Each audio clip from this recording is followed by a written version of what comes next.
আমার প্রিয় ছাত্রছাত্রীবৃন্দ, কল্যাণী ইউনিভার্সিটির অন্তর্গত বিভিন্ন কলেজে যে সমস্ত ছাত্রছাত্রী 6 সেমিস্টারে পড়াশোনা করছো এবং তোমাদের বেঙ্গলি মেজর পেপার রয়েছে, তোমাদের জন্য এই ভিডিওটি অবশ্যই ভিডিওটি শেষ পর্যন্ত দেখবে, কোনো রকম স্কিপ করবে না, তাহলে তোমাদেরই প্রয়োজনীয় ইনফরমেশান তোমরা জানতে পারবে না।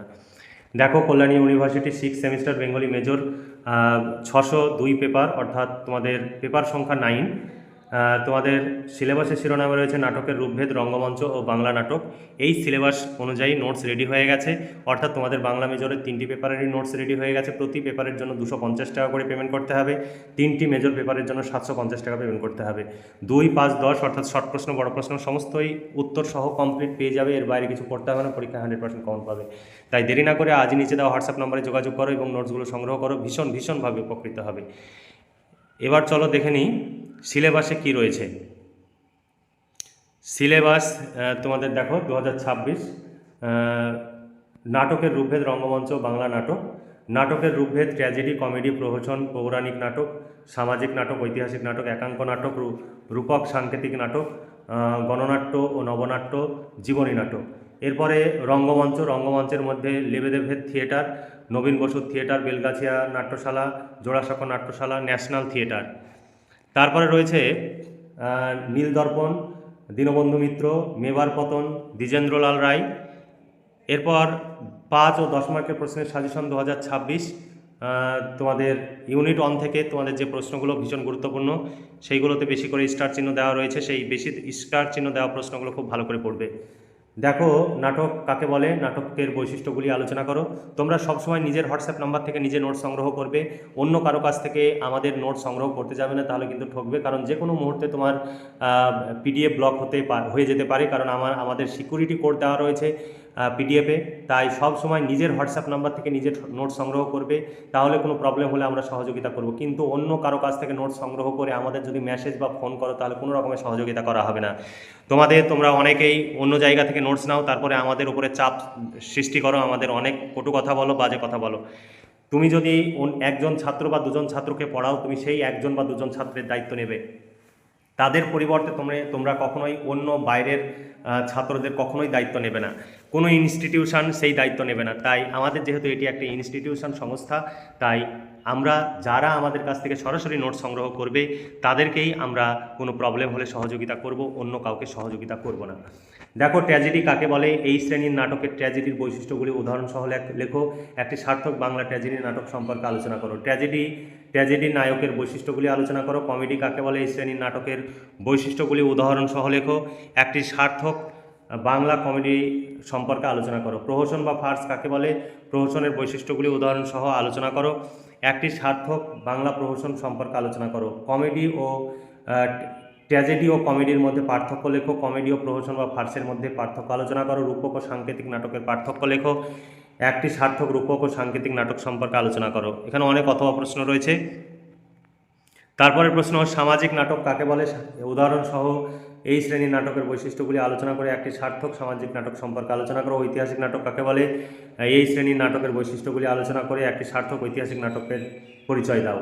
পৌরাণিক নাটক কাকে বলে, পৌরাণিক নাটকের বৈশিষ্ট্যগুলি লেখো। একাঙ্ক নাটক কাকে বলে, এই শ্রেণীর নাটকের বৈশিষ্ট্যগুলি লেখো। একটি সার্থক বাংলা একাঙ্ক নাটক সম্পর্কে আলোচনা করো। তারপরে জীবনী নাটক কাকে বলে, জীবনী নাটকের বৈশিষ্ট্যগুলি লেখো। রঙ্গমঞ্চ থেকে প্রশ্ন, বাংলা রঙ্গমঞ্চের ইতিহাসে লেবেদেভের বেঙ্গলি থিয়েটারের অবদান আলোচনা করো। এখানে আরও অথবা প্রশ্ন রয়েছে। তারপরে বাংলা রঙ্গমঞ্চের ইতিহাসে নবীন বসু থিয়েটারের অবদান আলোচনা করো। বাংলা নাট্যমঞ্চের ইতিহাসে বেলগাছিয়া নাট্যশালার গুরুত্ব বা অবদান আলোচনা করো। জোড়াসাঁকো নাট্যশালার প্রতিষ্ঠা অভিনয় সম্পর্কে আলোচনা করো। বাংলা নাট্যশালায় জোড়াসাঁকোর গুরুত্ব বা অবদান সম্পর্কে আলোচনা করো। বাংলা রঙ্গমঞ্চের ইতিহাসে ন্যাশনাল থিয়েটারের অবদান আলোচনা করো। এখানে আরও অথবা প্রশ্ন রয়েছে। তারপরে বাংলা নাট্য মঞ্চের ইতিহাসে নাট্য নিয়ন্ত্রণ বিলের প্রেক্ষাপট ও গুরুত্ব আলোচনা করো। তারপরে নীলদর্পণ নাটক থেকে তোমাদের প্রশ্ন, নীলদর্পণ নাটকের নামকরণের সার্থকতা বিচার করো। নীলদর্পণ নাটকের সমাজ বাস্তবতার চিত্র কতটা ফুটে উঠেছে আলোচনা করো। নীলদর্পণ নাটকের নায়ক চরিত্র বিচার করো বা নবীন মাধব চরিত্রটি বিশ্লেষণ করো। নীলদর্পণ একটি মেলোড্রামা, বিষয়টি আলোচনা করে বুঝিয়ে দাও। নীলদর্পণ একটি নাটকে নাট্যকার ভদ্র চরিত্র অপেক্ষা ভদ্রেতর চরিত্র সৃষ্টিতে বেশি পারদর্শিতা দেখিয়েছেন, আলোচনা করো।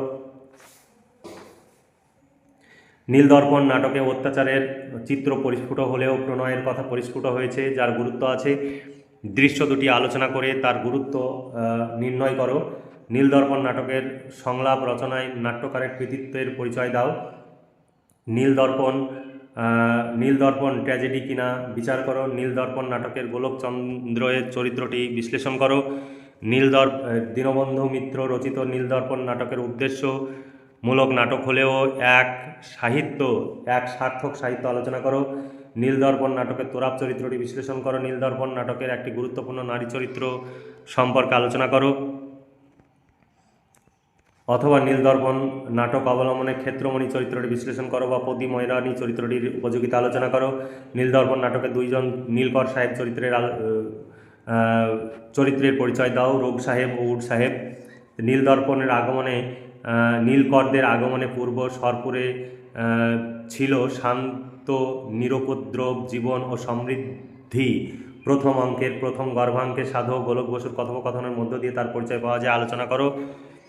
তারপরে রোগ সাহেবের কামরায় ক্ষেত্রমণির শ্লীলতা হানির মধ্য দিয়ে যে বিভৎস ও নিষ্ঠুরতার প্রকাশ ঘটেছে তা আলোচনা করো।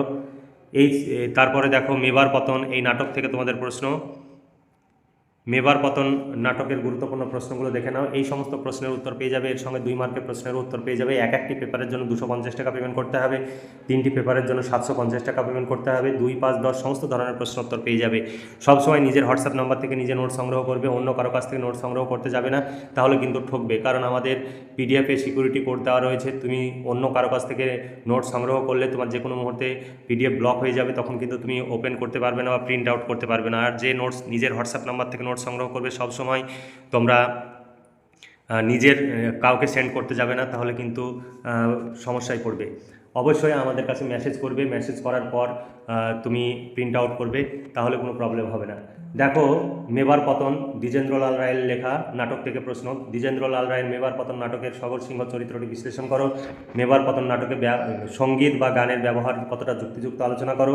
তুচ্ছ করিয়া ম্লেচ্ছ দর্প দীর্ঘ শতাব্দী উদ্ধৃত অংশটুকু কোথা থেকে নেওয়া হয়েছে, অংশটুকুর তাৎপর্য ব্যাখ্যা করো।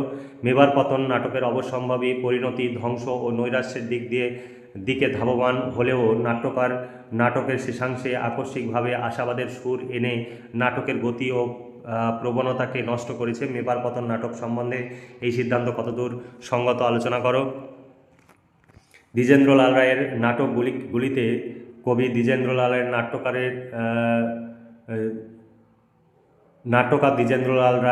দ্বিজেন্দ্রলাল অনেকটা ছায়াচ্ছন্ন নিষ্প্রভ করিয়া রাখিয়াছে, আলোচনা করো। এখানে অথবা প্রশ্ন রয়েছে। তারপরে ঐতিহাসিক নাটক হিসাবে মেবার পতন নাটক কতটা সার্থক, আলোচনা করো। তারপরে তিনি যে জাতিরই কেহ ছিলেন না, এটি কার উক্তি, কার সম্পর্কে এই উক্তিটির অন্তর্নিহিত অর্থ লেখো। দ্বিজেন্দ্রলাল রায়ের মেবার পতন নাটকে অমর সিংহ চরিত্রটি বিশ্লেষণ করো। তারপরে দ্বিজেন্দ্রলাল রায়ের মেবার পতন নাটকের গোবিন্দ সিংহ চরিত্রটি বিশ্লেষণ করো। দ্বিজেন্দ্রলাল রায়ের নাটক মেবার পতন নাটকের 2 নারী চরিত্র সম্পর্কে আলোচনা করো।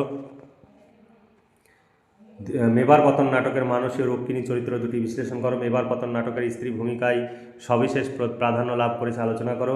মেবার পতন নাটকের মহাবত খা চরিত্র 2টি বিশ্লেষণ করো। এই ছিল তোমাদের সাজেশন ভিত্তিক প্রশ্ন। এই সমস্ত প্রশ্নের উত্তর যদি পেতে চাও, একটি পেপারের জন্য 250 টাকা করে পেমেন্ট করতে হবে, 3টি পেপারের জন্য 750 টাকা পেমেন্ট করতে হবে। 2, 5, 10 সমস্ত ধরনের প্রশ্ন উত্তর পেয়ে যাবে। তাই সবসময় নিজের হোয়াটসঅ্যাপ নাম্বার থেকে নিজে নোট সংগ্রহ করবে, অন্য কারো কাছ থেকে নোট সংগ্রহ করতে যাবে না, তাহলে কিন্তু সমস্যায় পড়বে, কারণ আমাদের পিডিএফে সিকিউরিটি কোড দেওয়া রয়েছে। এবার চলো দেখে নিই সাজেশন ভিত্তিক প্রশ্ন উত্তর।